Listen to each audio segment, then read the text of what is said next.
आप देख रहे हैं SDF न्यूज़ 24। इसके माध्यम से हम आपको बताएंगे कि आज एक यात्रा चल कर के वाराणसी से चल कर के आगरा आई है और बात करते हैं यहाँ के जो कार्यक्रम है उसकी क्या रूपरेखा थी, किस तरह का कार्यक्रम आयोजित किया है जी, किस तरह की यात्रा थी। ये यात्रा पेरियार कांसीराम राजनीतिक संदेश यात्रा बहुजन द्रविड़ पार्टी के राष्ट्रीय अध्यक्ष जीवन कुमार मल्ला जी के नेतृत्व में। आपका पूरा परिचय? दिनेश कुमार गौतम मेरा नाम है, बहुजन द्रविड़ पार्टी का मैं राष्ट्रीय महासचिव हूँ। यह किस तरह का आज कार्यक्रम हुआ? बहुजन द्रविड़ पार्टी के राष्ट्रीय अध्यक्ष माननीय जीवन कुमार मल्ला साहब के नेतृत्व में पेरियार कांसीराम राजनीतिक संदेश यात्रा यह काशी बनारस से प्रारंभ हुई है। काशी बनारस को ही आपने क्यों चुना?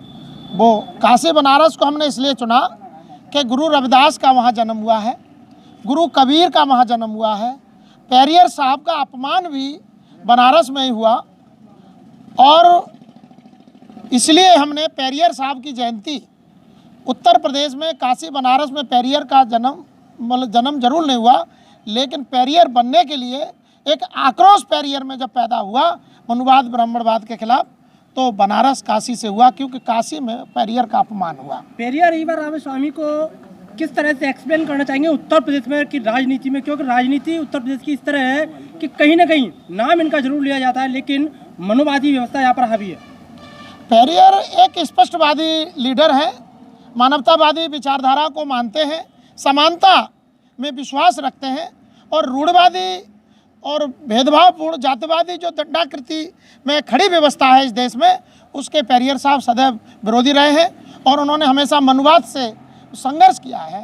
तो हम लोग क्योंकि उत्तर प्रदेश में और उत्तर भारत में मान्यवर कांसीराम साहब का जो मूवमेंट मिशन चला वह भी मनुवाद के विरुद्ध आंदोलन है और पेरियार साहब का भी आंदोलन मनुवाद के विरुद्ध है। इसलिए हम लोगों ने दक्षिण भारत और उत्तर भारत के सभी साथियों ने मिलकर के ये यात्रा निकाली है और तथागत बुद्ध जिन्होंने पहला उपदेश दिया सारनाथ, इस बार हम लोगों ने पेरियार साहब की जयंती सारनाथ में मनाई है और वहाँ से लेकर के यात्रा आज 12वां दिन है, हम लोग आगरा पहुँचे हैं। क्या लगता है उत्तर प्रदेश की राजनीति में बाबा साहब डॉक्टर BR अम्बेडकर, पेरियार ईवर रामास्वामी तथा ज्योतिबा फूले के आदर्शों को मानने वाली कोई पार्टी या दल है? अब इस समय कोई दल नहीं रहा है, इसलिए हम लोगों ने बहुजन द्रविड़ पार्टी बनाई है। द्रविड़ का मतलब पेरियार साहब का आंदोलन, बहुजन का मतलब मान्यवर कांसीराम साहब का आंदोलन, द्रविड़ का मतलब दक्षिण भारत, बहुजन का मतलब उत्तर भारत और दक्षिण भारत।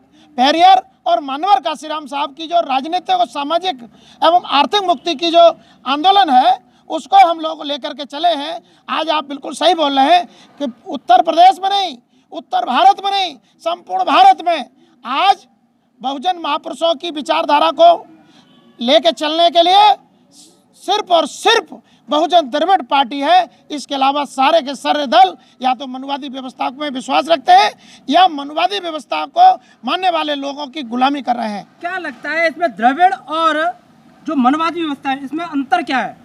द्रविड़ और मनवादी व्यवस्था अपने आप में दोनों का मुकाबला है और मनवादी व्यवस्था हमेशा मानवतावाद के खिलाफ है और द्रविड़ आंदोलन बहुजन आंदोलन मानवतावादी आंदोलन है, समानता के लिए है, भाईचारे के लिए है। इस देश में ऐसी व्यवस्था लाने के लिए है जहां सभी, जैसे गुरु रविदास ने कहा, ऐसा चाहूँ राज में मिले सबन को अन्न, छोट बड़े सब सम बसे तब रविदास रहे प्रसन्न।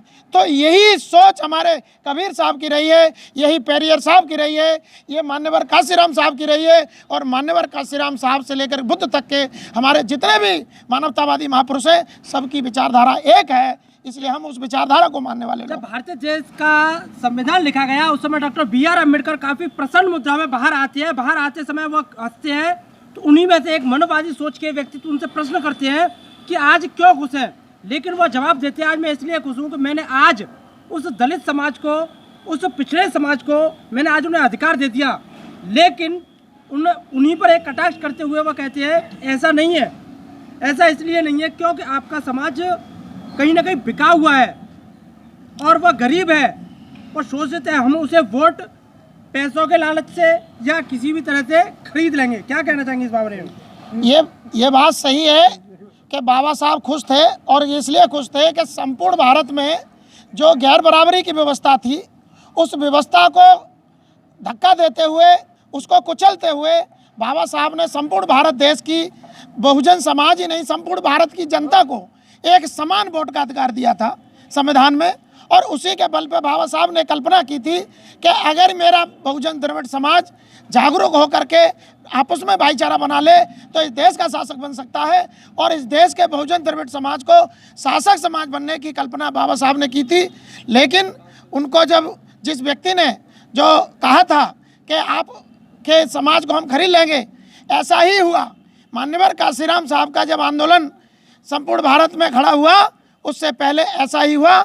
इसीलिए मान्यवर काशीराम साहब को अपने जीवन की कुर्बानी देनी हुई पड़ी, और उन्होंने अपने जीवन का बलिदान किया।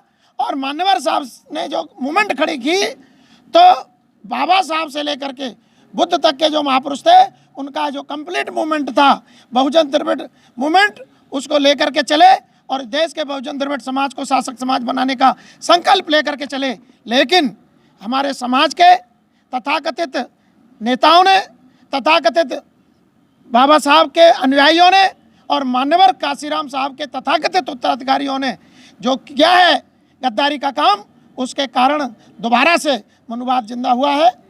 हम उस मनुवाद जो जिंदा हुआ है और मानवतावाद कुचला गया है, उस दुख को, उस कष्ट को, उस चिंता को हम व्यक्त कर रहे हैं, बल्कि महसूस कर रहे हैं। और हम मान्यवर काशीराम साहब का, पेरियार साहब का और बहुजन समाज के सभी महापुरुषों का जो मूल सिद्धांत है, मूल आंदोलन है, उसको पुनर्जीवित ही नहीं करने, बल्कि उस आंदोलन को, उस विचारधारा को और बहुजन समाज के महापुरुषों का जो सपना है, उसे मंजिला मकसूद तक पहुंचाने के लिए हम लोगों ने बहुजन द्रविड़ पार्टी माननीय जीवन कुमार मल्ला जी के नेतृत्व में बनाई है। और उत्तर भारत का, क्योंकि मैं स्वयं काम देख रहा हूँ, मान्यवर काशीराम साहब आज शरीर से जिंदा नहीं है, पेरियार साहब शरीर से जिंदा नहीं है, लेकिन बहुजन द्रविड़ पार्टी के रहते हुए अब उनके विचार को हम किसी भी कीमत पे मरने नहीं देंगे, और इस विचार को स्थापित करके इस देश में बहुजन द्रविड़ों का शासन स्थापित करेंगे। ये हमारा संकल्प है, उस पर काम कर रहे हैं। क्या लगता है देश में परिवर्तन होगा मनवादी प्लस द्रविड़ के विरुद्ध? देखिए, मनुवाद और द्रविड़ और बहुजन के विरुद्ध आंदोलन होगा।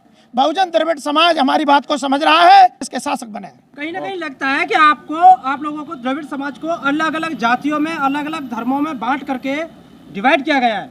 6,743 जातियों में इस समाज को बांटा गया है, लेकिन हम 6,743 जातियों में पॉलिटिकल सामाजिक रिलेशन बना रहे हैं। और पॉलिटिकल सामाजिक रिलेशन बना करके मान्यवर काशीराम साहब का जो आंदोलन था, राजनीतिक, सामाजिक एवं आर्थिक मुक्ति आंदोलन, इस आंदोलन को हम लोग मकसूद तक पहुंचा के बहुजन द्रविड़ समाज को शासक समाज बनाएंगे। ओके, धन्यवाद।